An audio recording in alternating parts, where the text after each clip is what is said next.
Aleluia. Quem crê que Deus é bom?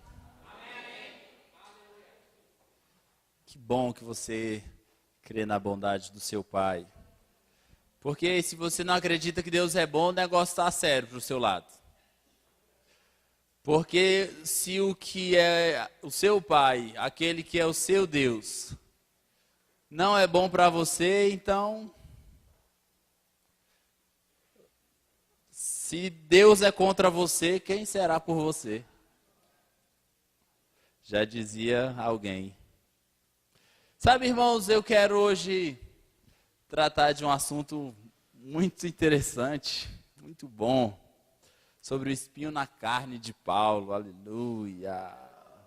Aleluia. Eu queria que vocês abrissem comigo na segunda carta aos Coríntios, no capítulo 12, versículo 7.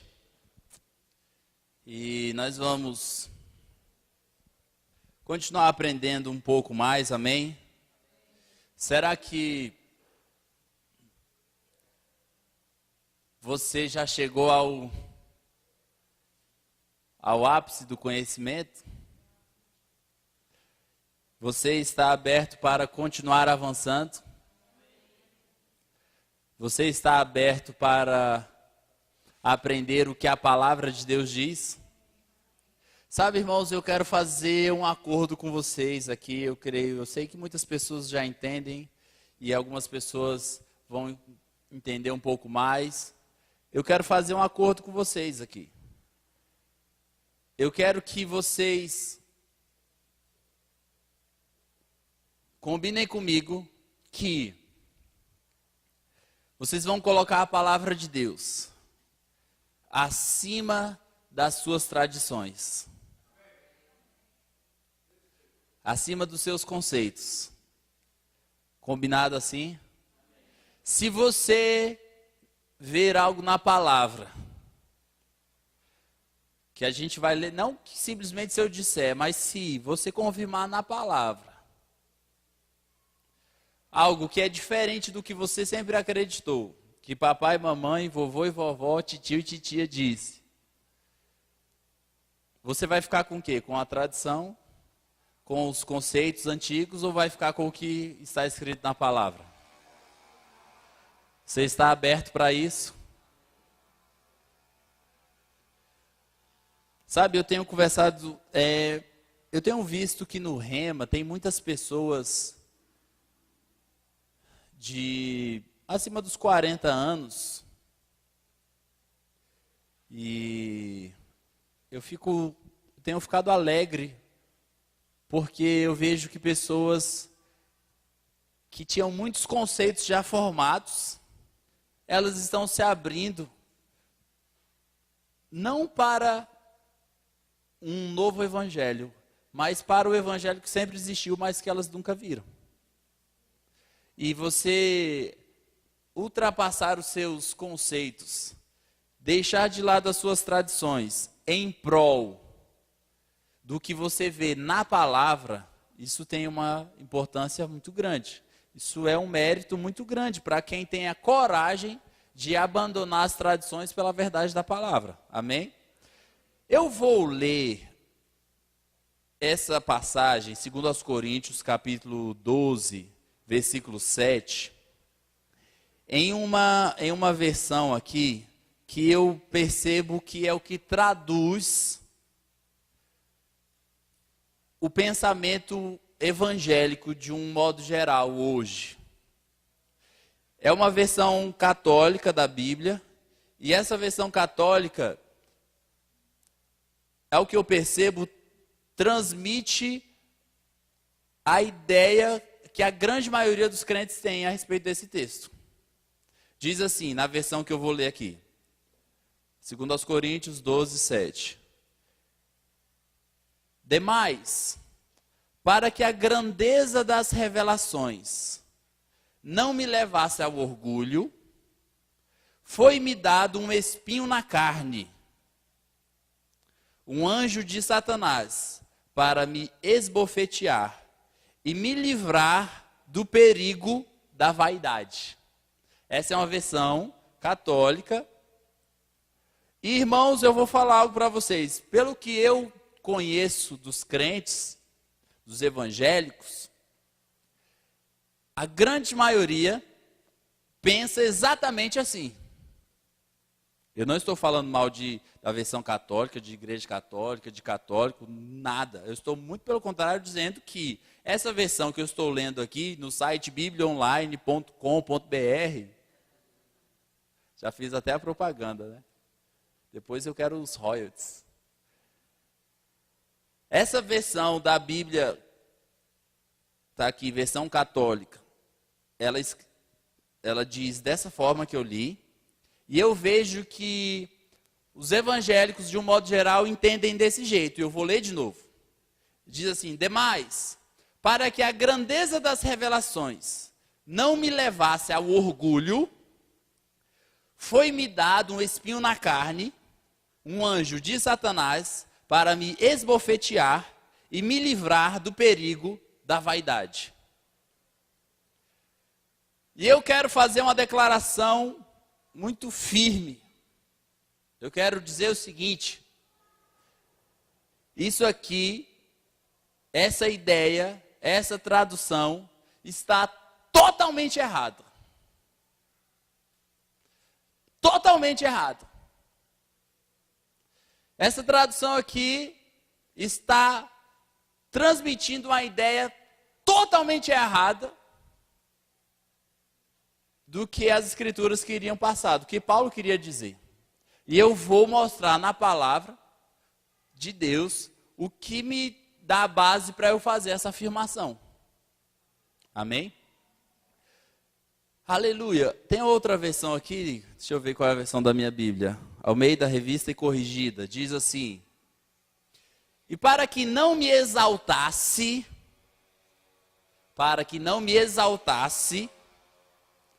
na versão que eu li diz assim: para que a grandeza das revelações não me levasse ao orgulho. Então, esse tradutor da Bíblia aqui pegou a palavra exaltasse, pegou a expressão para que não me exaltasse e interpretou da seguinte forma: para que eu não ficasse orgulhoso. Mas eu vou dizer, não concordo com essa tradução. Para que a grandeza das revelações não me levasse ao orgulho. Está fora. O texto original fala o seguinte, nessa tradução: para que não me exaltasse pelas excelências das revelações, foi-me dado um espinho na carne, a saber, um mensageiro de Satanás, para me esbofetear, a fim de não me exaltar. Então, irmãos, para a gente saber aí qual tradução está certa, qual está errada, a gente precisa estudar o mais próximo do original possível que nós tivermos. Amém? Às vezes os ministros falam, no original diz assim, diz assado. A gente, dentro do material que está disponível para a gente, existem vários dicionários bíblicos, concordâncias bíblicas. E isso aqui eu fui buscar no Vine, dicionário bíblico Vine. Fala que a palavra que foi traduzida como exaltar-se vem da palavra grega uperairon. Minha pronúncia, né? Aportuguesada significa isso. É mais ou menos assim, uperairon, H-U-P-E-R-A-I-R-O, com o tio em cima, uperairon. E pelo Vine diz o seguinte, que essa palavra significa o quê? Elevar muito acima de. Elevar muito acima de. Essa primeira parte, uper, quer dizer sobre, muito acima de. E airon, quer dizer elevar. Então, olha só. Paulo estava dizendo o seguinte: para que eu não me elevasse muito acima de. Essa palavra, ela foi usada dentro do contexto de quando Lúcifer quis estar acima de Deus, quis tomar a posição de Deus, quis ultrapassar Deus. E ela tem o significado de quê? Olha só, muito acima de. O que essa palavra quer dizer é ir além da marca. Ir além de um ponto. Ultrapassar algo. Ir, dentro do contexto, ir além da média. Alcançar um nível mais elevado. E as pessoas entendem essa palavra como para que eu não ficasse orgulhoso. Olha só, a palavra gloriar-se, porque se a gente for ler o texto, a gente vai ver que desde o capítulo 10, desde antes, Paulo vem falando o quê? Ele vem falando vem defendendo o ministério dele, porque a igreja de Corinto não estava honrando Paulo. A igreja de Corinto tinha muitos problemas, a igreja de Corinto ficava com coisinha, eu sou de Paulo, eu sou de Cefas, eu sou de Apolo, eu sou de Cristo. Era cheio de rixinha. A igreja de Corinto não honrava Paulo como deveria, não semeava na vida dele, não ofertava na vida dele. E se a gente for ler dentro desse contexto aí, ele vai falando que, ele fala, olha, eu não recebi, eu preguei o evangelho para vocês, de graça, não quis receber e nem vou receber. E tem uma passagem que diz assim, olha, se eu vos amo, Paulo diz, Deus o sabe se eu amo vocês. Por quê? Ele estava mostrando que não receber ofertas da igreja de Corinto era prejuízo para a igreja. Mas ele diz, eu estou adotando essa postura e eu estou recebendo de outras igrejas, como da Macedônia, e outras igrejas que me mandaram e me sustentam, e têm me sustentado, eu estou tirando delas e servindo a vocês por causa da carnalidade. Para resumir, Paulo falou isso, vocês são muito carnais, vocês ficam cheios de intrigazinhas, ficam surgindo aí uns falsos apóstolos querendo levar o dinheiro de vocês. E é o seguinte, para ficar bem claro que eu não tenho nada a ver com essa turma, eu não vou nem receber, mas vocês estão errados. E Paulo vai falando, vai falando, vai falando. E aí ele vai falando, olha, quando a gente vê no capítulo 11, versículo 30, por exemplo, ele diz assim, se convém gloriar-me-ei no que diz respeito à minha fraqueza. Aí ele vai falando, capítulo 12, versículo 1, é verdade que não convém gloriar-me, mas passarei as visões e revelações do Senhor. Então quando a gente vai ler gloriar-se, dentro do português, a gente tem a ideia mais ou menos de quê? De se exaltar, de orgulho. E aí, se a gente for ver qual palavra grega que foi traduzida para gloriar-se, é a seguinte, é a palavra grega kauchaomai. Ainda bem que não tem nenhum grego aqui ouvindo a minha pronúncia, né, perfeita.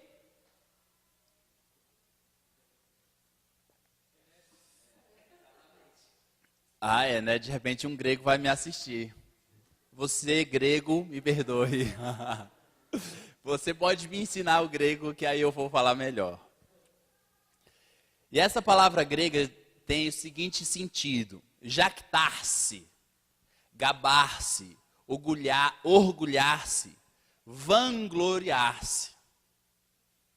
Então, essa palavra que foi traduzida como gloriar-se, essa sim tem o significado de quê? De orgulho, de se exaltar, de soberba. Mas a palavra exaltar-se, que foi traduzida para que não me exaltasse, ela não tem o contexto de se orgulhar, de soberba. Ela tem o contexto, o significado de ir além da marca. Fiquem calmos que a gente vai montar as peças do quebra-cabeça. A gente pega uma peça aqui, a gente pega outra peça ali e a gente vai juntando. Então, olha só. Paulo estava dizendo que estava corrigindo os coríntios. Estava falando, olha, deixa eu me gloriar. Se eu for me gloriar, vou me gloriar no Senhor. Aí ele vai falando, olha, eu tenho histórico para ser reconhecido como apóstolo de vocês, como líder. Olha, eu passei por isso, eu passei por aquilo, eu preguei a palavra, eu não aceitei a oferta de vocês, não porque seja certo não aceitar a oferta, mas porque vocês eram carnais, eu sou sério. Ele estava tratando essas coisas. E aí ele diz, para que eu não me exaltasse. Paulo estava pregando a palavra, e ele estava levando a palavra para os gentios, e ele estava... Me diz uma coisa, qual foi o apóstolo que mais produziu ao que dá-se a entender na Bíblia? Paulo. Quem é que estava indo muito além da média? Quem é que estava divulgando o evangelho para uma quantidade muito grande de pessoas em muitos lugares? Paulo. E aí ele vem tratando e ele diz, olha, no versículo 1, capítulo 12, versículo 1, ele fala sobre as revelações que ele recebeu do Senhor. Que ele diz, conheço um homem, versículo 2, em Cristo, que há 14 anos, se no corpo não sei, se fora do corpo não sei, Deus o sabe, foi arrebatado até o terceiro céu. Esse homem é de consenso geral que ele era o próprio Paulo. Amém? Ele estava falando de si mesmo. E aí ele diz, foi arrebatado ao paraíso e ouviu palavras inefáveis que ao homem não é lícito falar. Versículo 5. De um assim me gloriarei eu, mas de mim mesmo não me gloriarei, senão nas minhas fraquezas. O que ele estava dizendo aqui? Que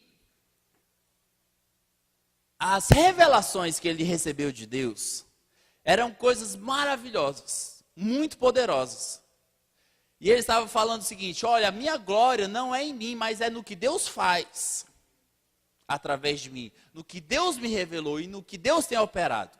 E por essas revelações tão poderosas, por essa unção tão poderosa que fluía na vida de Paulo, Paulo estava indo muito além da marca.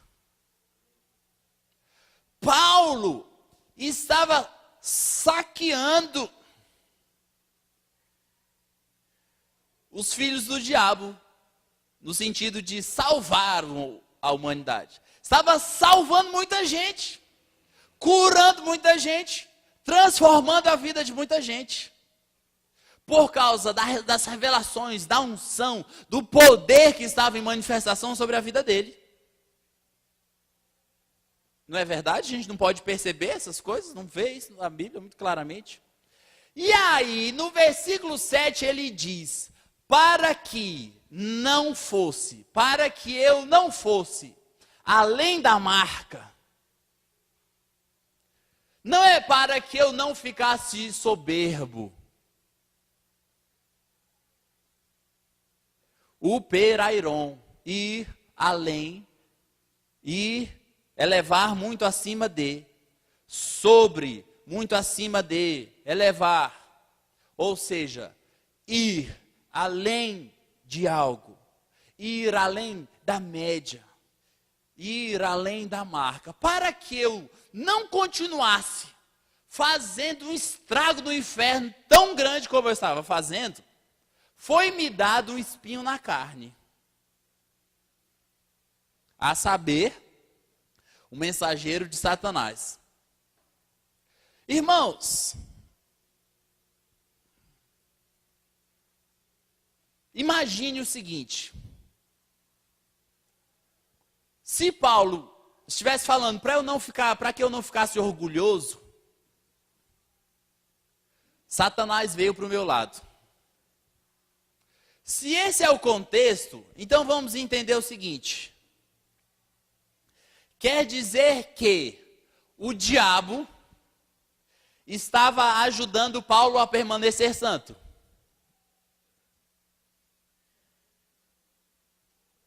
Porque se era para ele não se orgulhar, para ele não entrar no pecado da soberba, por isso que o diabo veio, então, irmãos, o diabo ajuda a gente, aleluia, glória a Deus. O diabo é gente boa, se for assim.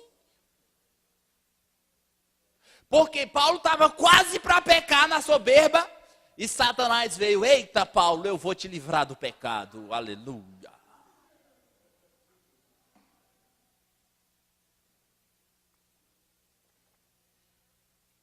Imagine, o diabo trabalhando a favor da santidade dos crentes. Mas aí tem o pensamento, mas não é assim. Conforme até o comentário da minha Bíblia diz, ela diz o seguinte: Deus permitiu que o diabo fosse atacar Paulo, para que Paulo não se exaltasse, se orgulhasse, ficasse soberbo. Aí alguns dizem, é assim que eu creio. Bom, se é assim, então vamos falar a mesma coisa de outra forma. Se foi Deus que permitiu que o diabo viesse, então é o seguinte: Deus e o diabo trabalham juntos.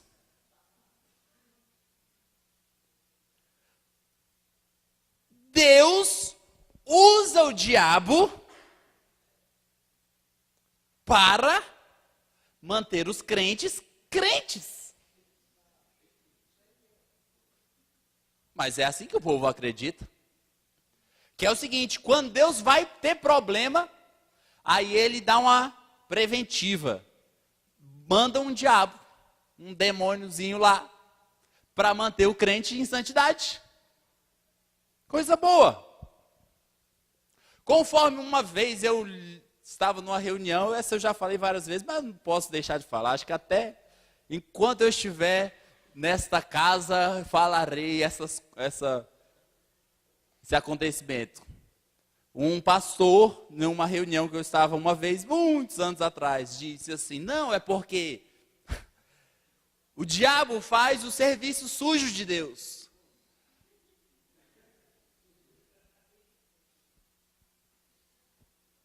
Primeiro, eu não sabia que Deus tem serviço sujo. Segundo, não sabia que Deus contratava o diabo. Terceiro, não sabia que o diabo aceitava a contratação de Deus. Aleluia! Agente secreto de Deus.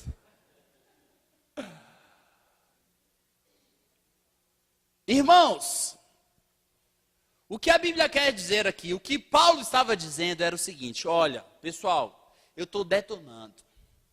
Pessoal, eu recebi muitas revelações. Olha, a unção está sobre a minha vida.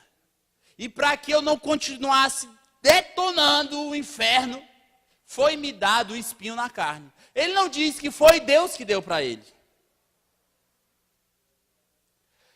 Deixa eu te fazer uma pergunta. Quem é que tinha interesse em que Paulo não pregasse o evangelho livremente? Não era Deus, não? Porque, olha, o que era o espinho na carne? Aí eu vou para outro pensamento muito disseminado entre os evangélicos. Que o espinho na carne, a saber, uma doença que Paulo levava. Mas, irmãos, também não tem nada a ver com doença. Essa palavra espinho, hoje eu estou todo grego, né? Eu estou achando que até a crise na Grécia vai amenizar, só por causa do grego que está sendo usado hoje aqui. Porque a gente é de fé. Irmãos, a salvação para a Grécia é crer na palavra de Deus. E sai da crise.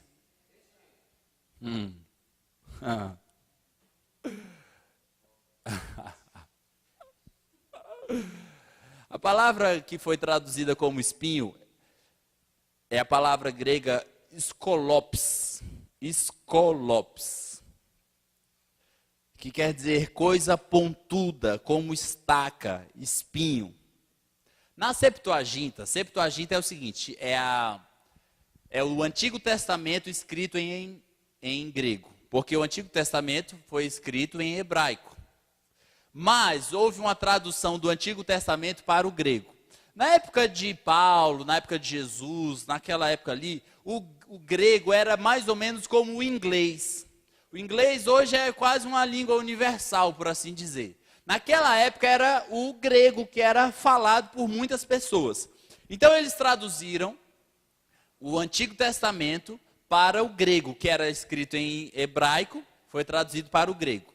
E na Septuaginta, nessa tradução grega do Antigo Testamento, ela foi usada em alguns textos. Você pode deixar marcado em 2 Coríntios 12, e você vai abrir lá em Números, capítulo 33, para a gente ver outros contextos nos quais essa palavra foi usada. Números, capítulo 33, essa palavra espinho. Números, capítulo 33, versículo 55. Skolops. A palavra que Paulo usou para dizer, para que foi me dado um espinho na carne. O que era o espinho? Uma das regras da interpretação bíblica é nós analisarmos a mesma palavra em outros textos. Vai nos ajudar a entender o que quer dizer.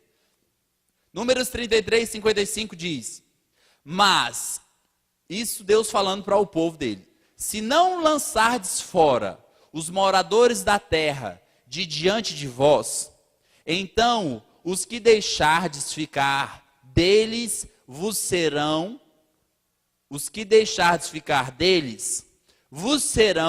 por espinhos nos vossos olhos e por aguilhões nas vossas costas, e apertar-vos-ão na terra em que habitardes. O que Deus está falando aqui? Olha, vocês vão conquistar, vão entrar em Canaã, e vocês têm que limpar a terra, tirar todo mundo.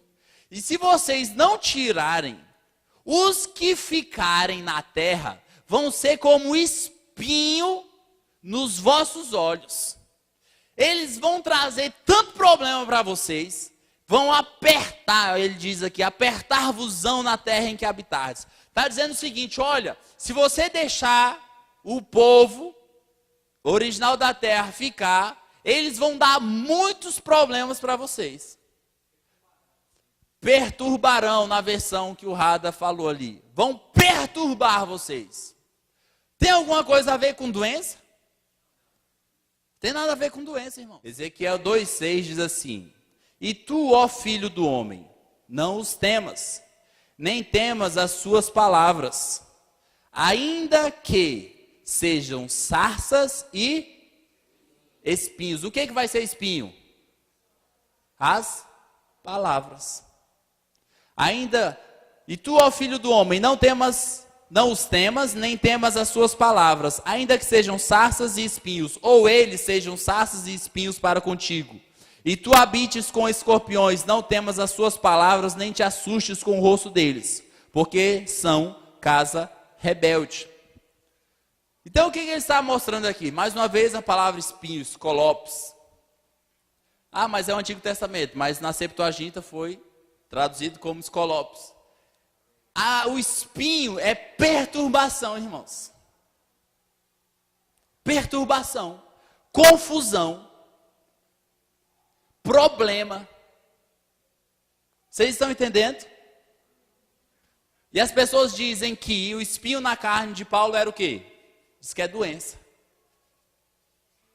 Vamos voltar para 2 Coríntios, capítulo 12. Você vai ver um pouquinho antes, no capítulo 11, o que é o espinho, quais eram os espinhos, qual era o espinho na carne de Paulo. 2 Coríntios, capítulo 11, versículo 23.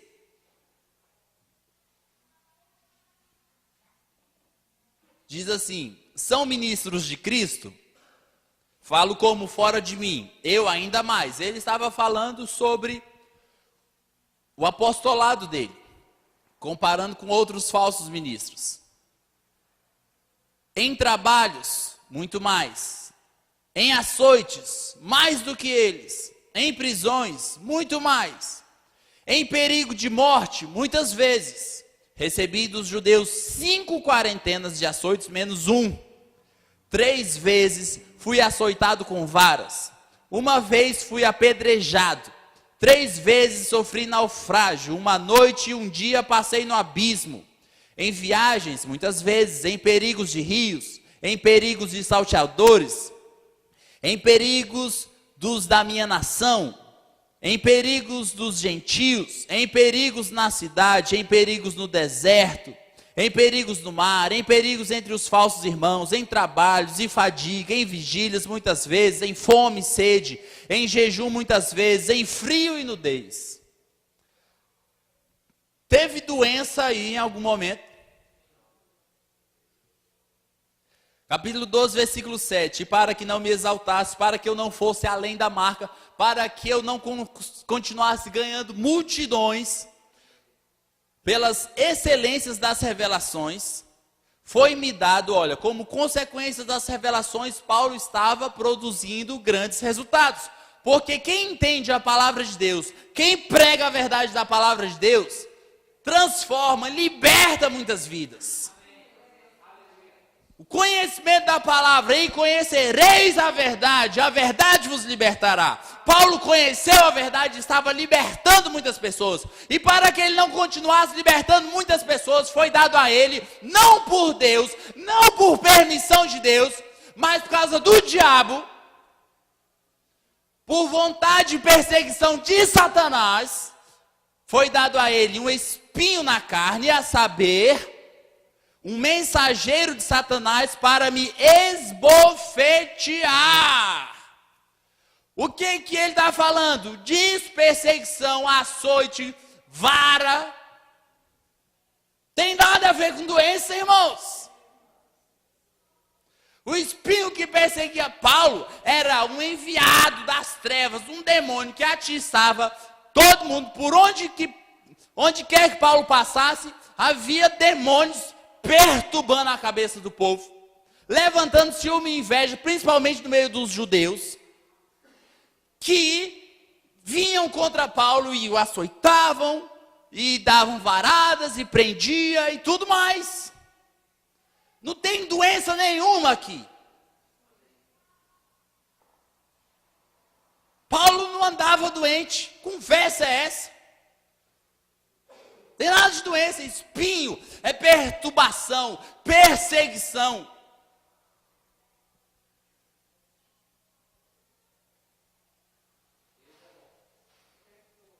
Para me esbofetear, a fim de não me exaltar, a fim de que eu não fosse além da marca.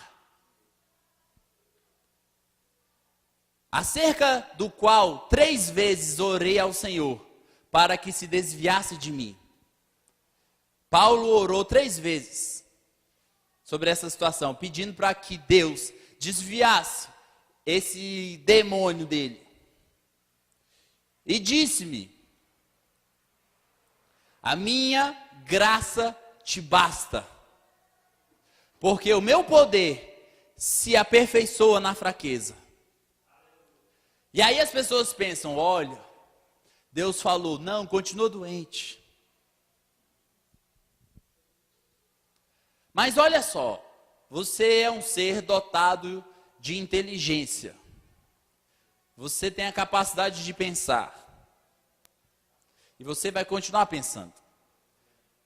Exaltar é ir além da marca. Ok? Então o espinho na carne foi dado com qual objetivo? Foi dado por Satanás. Foi enviado pelo diabo, era o próprio Satanás. Ele diz aqui, um mensageiro de Satanás. Então o espinho na carne era um mensageiro de Satanás, um demônio. Qual foi o objetivo desse demônio vir esbofetear Paulo?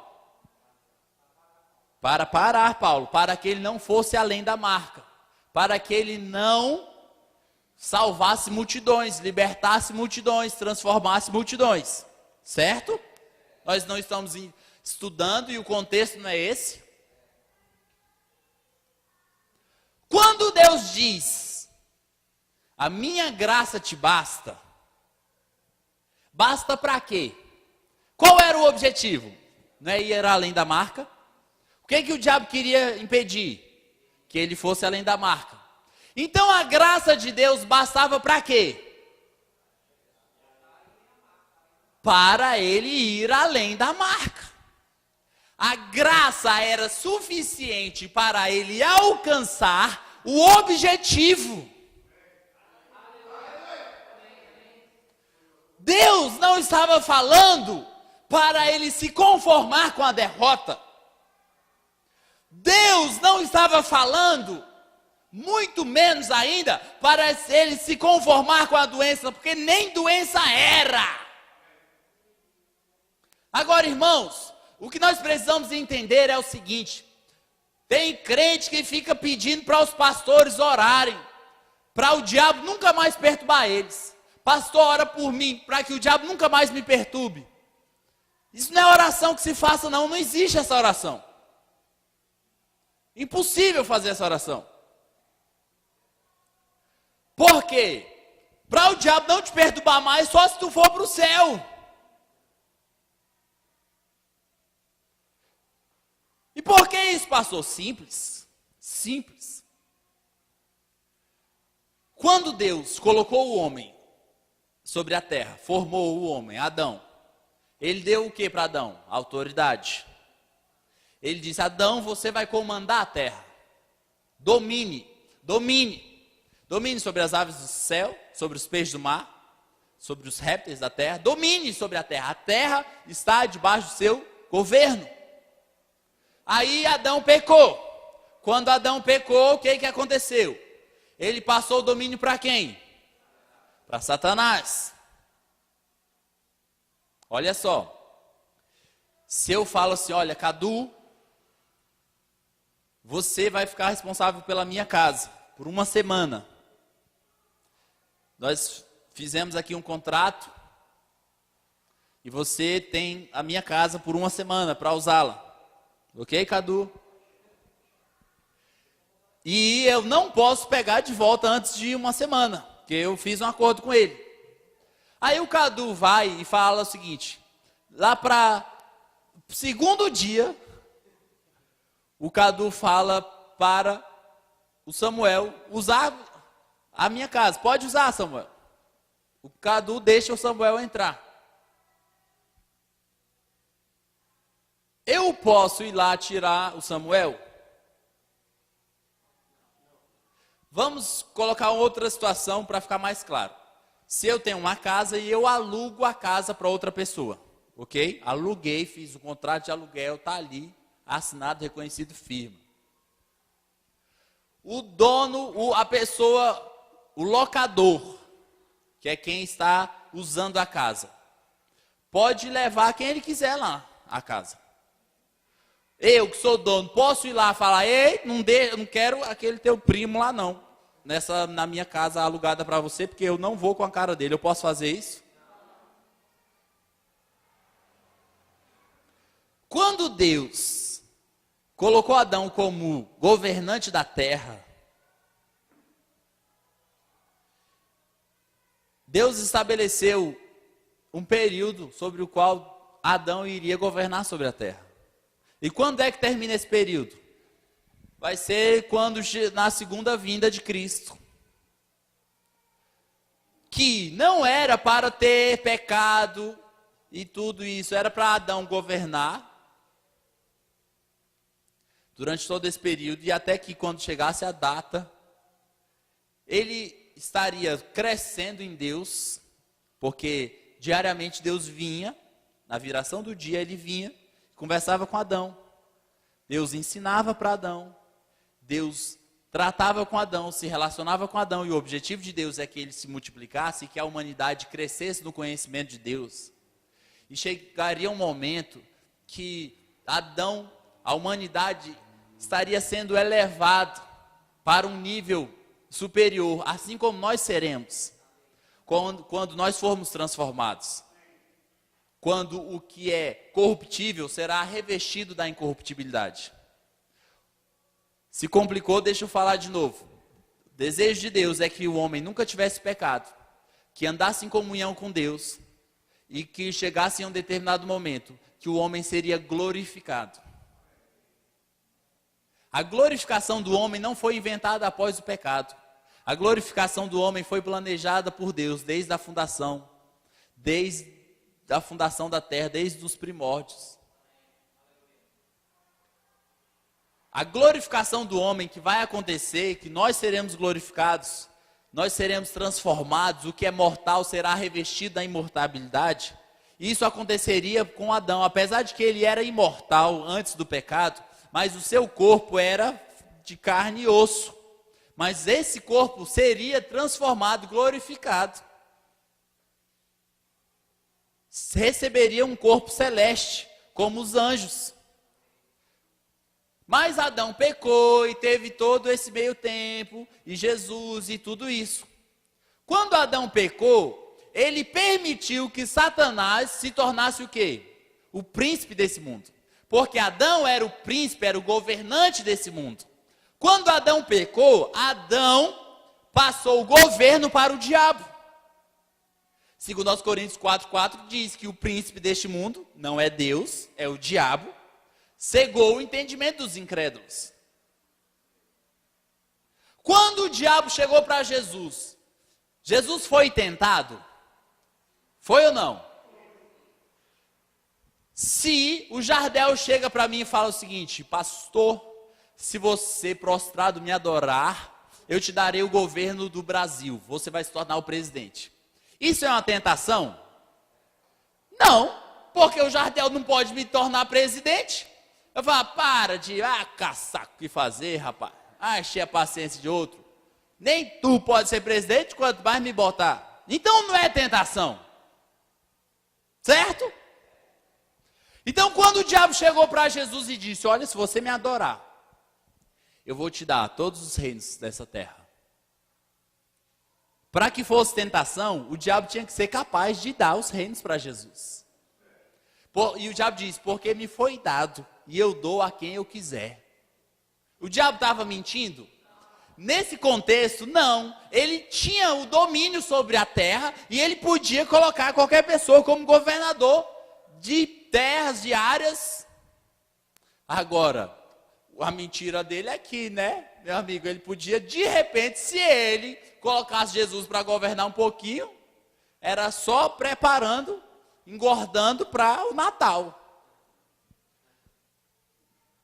Ia dar o domínio para Jesus, se desse, depois ia tomar. Ia dominar sobre Jesus. Mas, de fato, o diabo tinha poder para colocar Jesus como dominador de áreas, até do mundo todo, por um determinado momento, debaixo do domínio dele, o diabo e depois Jesus. Por que o diabo podia fazer isso? Porque Adão deu esse poder para o diabo. Porque Adão era o governador, o príncipe da terra. Adão dominava sobre a terra. E quando ele pecou, ele transferiu essa autoridade. E o domínio da terra foi dado por Adão até um determinado momento, que será quando da segunda vinda de Cristo, onde Cristo vai voltar a reinar sobre a terra. Antes disso, Deus não pode tirar o diabo da terra. Lembra do exemplo do contrato de aluguel? Se eu aluguei para o Cadu botou o primo dele, eu não posso mandar o primo dele embora. Está alugado para ele. Foi concedido para o homem. E enquanto durar o período de governo que era para ser do homem, o diabo vai poder ainda trabalhar na terra. Por isso que quando Paulo orou para que Deus tirasse o enviado de Satanás, o espinho na carne, Deus falou assim: olha, eu não posso tirar o diabo da terra. Mas é o seguinte: a minha graça é suficiente para você atropelar o diabo e salvar o povo do mesmo jeito.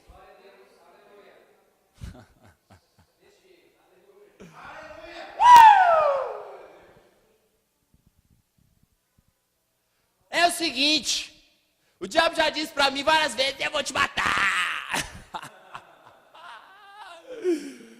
Eu não posso expulsar o diabo da terra. O que eu tenho que fazer? Bater ele debaixo dos meus pés.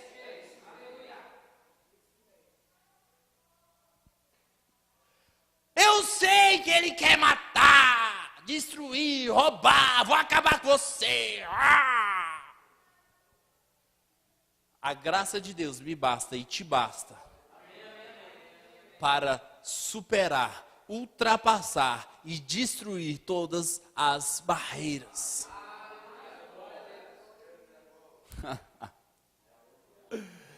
Deus não estava falando para Paulo se conformar com a derrota. Muito pelo contrário, ele estava dizendo: em todas as coisas eu te faço mais do que vencedor. Independente do diabo estar te perturbando ou não, você vai triunfar. Porque muitas são as aflições do justo, mas de todas, Deus o livra. É o que a Bíblia diz. Que conversa é essa de crente viver cheio de altos e baixos? Que conversa é essa de que o crente de vez em quando ganha, de vez em quando perde? Oh, mentira do diabo! Vá mentir no inferno, chifrudo. Como diz o cantor. Vá. Eu vou aceitar uma mentira dessa? De que o diabo...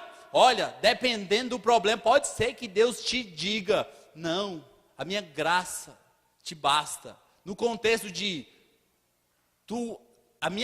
olha, as pessoas entendem o seguinte, que Deus queria dizer que a graça de Deus vem para fazer a gente aguentar o cramunhão.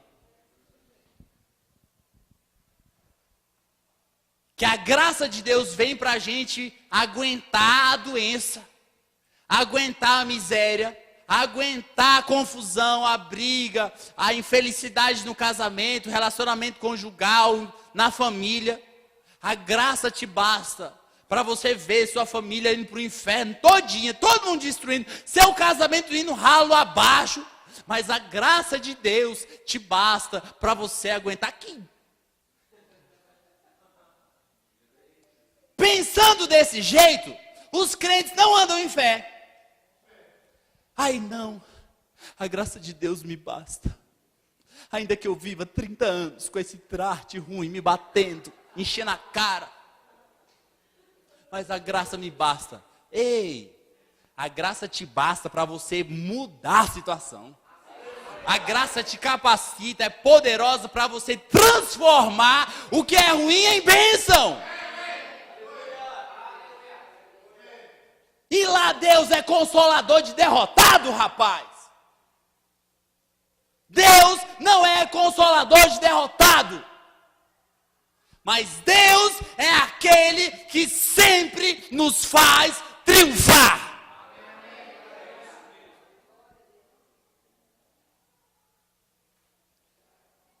Qual foi o relato de Paulo no fim da carreira dele? É assim, eu queria ter feito mais, mas assim, o diabo não deixou, eu não consegui correr minha carreira. Sabe, eu fui impedido, não deu certo. Foi isso que Paulo disse, por acaso? Paulo diz: corri minha carreira, alcancei o objetivo, fui além da marca, detonei, aleluia. E agora eu estou pronto, guardei a fé, vou para o céu.